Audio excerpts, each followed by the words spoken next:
안녕하세요. 인재 반격 첫 번째 책을 펴낸 저자 신태균입니다.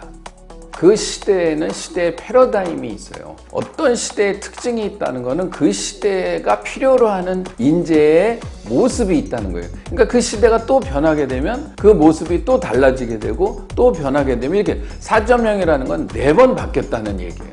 예를 들면 스티브 잡스가 Think Different 라는 말을 오랫동안 얘기를 했어요.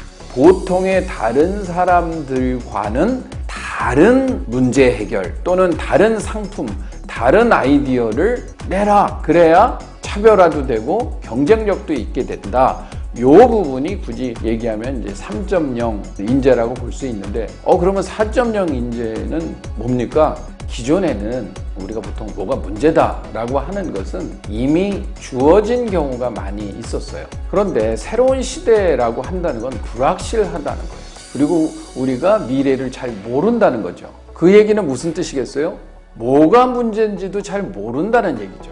그러면 여기서 이제 미래형 인재의 특징이라는 게 뭐냐 하면 그런 시대의 흐름을 읽으면서 그런 시대가 왔을 때 과연 우리의 삶은 어떻게 될 것인가, 우리의 사업은 어떻게 될 것인가, 우리의 조직은 어떻게 될 것인가라는 것을 문제를 남들보다 빨리 발견해내는 게 중요하죠. 먼저 문제를 도출해냈다는 것은 그 문제를 해결할 수 있는 시간을 더 많이 벌게 되는 거죠. 그래서 문제 해결 능력보다는 문제 발견 능력 또는 문제 발굴 능력이라는 게 중요하죠. 어떤 사물을 바라볼 때 무엇이 문제일까를 스스로 생각하면서 문제화시킬 수 있는 능력이 중요하고 조직에 있는 CEO라든가 상사라든가 주변에 있는 사람들한테 이것이 문제입니다라고 문제를 정의를 시켜줘야 이게 우리의 조직의 문제겠구나 깨닫게 된다면 그런 인재야말로 조직에서 꼭 필요한 인재겠죠. 인간이란 무엇인가? 인간은 어떤 구성 요소로 이루어진 것이 인간만의 독특한 모습인가? 이것을 생각해 보는 게 중요하죠. 보통 인간은 몸이 있어요. 그 다음에 정신이 있습니다. 보통 정신 할 때 보면 가장 대표적인 게 지성과 감성이에요. 그 다음에 제일 마지막으로는 우리의 영이라고 하는 스피릿이라고 하는 독특한 기능이 있죠. 이게 인간만이 갖고 있는 거예요. 그러니까 산업혁명이라는 건 우리의 육체적인 능력을 기계가 대체한 사건을 얘기하는 거예요. 두 번째, 지성.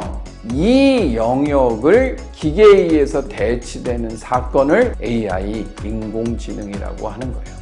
그러면 앞으로 AI 시대가 더 가속화될 때 뭐 먹고 살아야 되느냐? 인간의 감성, 영성에 관한 이 두 가지가 남아있는 거예요.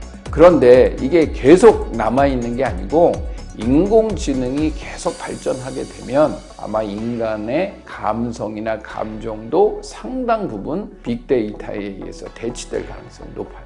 그러면 제일 마지막으로 남게 되는 인간 다음의 핵심은 뭐냐? 상상력, 꿈, 비전, 이게 영성의 영역인 거예요.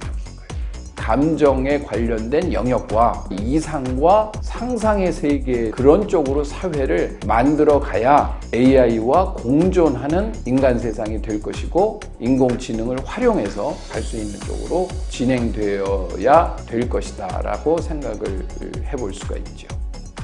기업은 그릇과 같아요. 좋은 음식과 좋은 내용을 담기 위해서는 그 그릇이 끊임없이 변해야 되는데 그 변신이 쉽지가 않다는 거예요. 그리고 특히 이제 인재라는 관점에서 보면 그 기업이 먼저 변해야 되는 거예요. 21세기 지금 미래 사회는 AI가 그렇게 창고라고 하기 때문에 인재의 중요성이 더욱더 강조되는 거예요.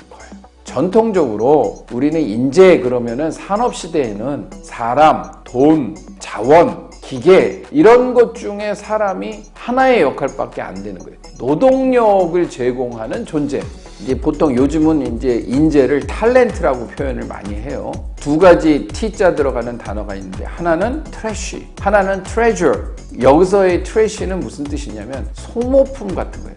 미래 21세기에는 인재를 쓰다가 잘못되면 버리는 존재로 생각하는 기업은 제가 보기에는 반드시 망한다. 구성원들을 소중하게 보물처럼 여기는 기업이 100년, 200년 장수하는 기업으로 갈 가능성이 높다. 왜냐하면 거꾸로 보면 100년, 200년 장수하는 기업들의 공통적인 특징이 뭐예요? 임직원들, 구성원들을 다 보석같이 여긴 기업들이다라는 것이 역사적으로 결과적으로 보여주기 때문에 이거는 현실 그 자체다 강조하고 싶습니다.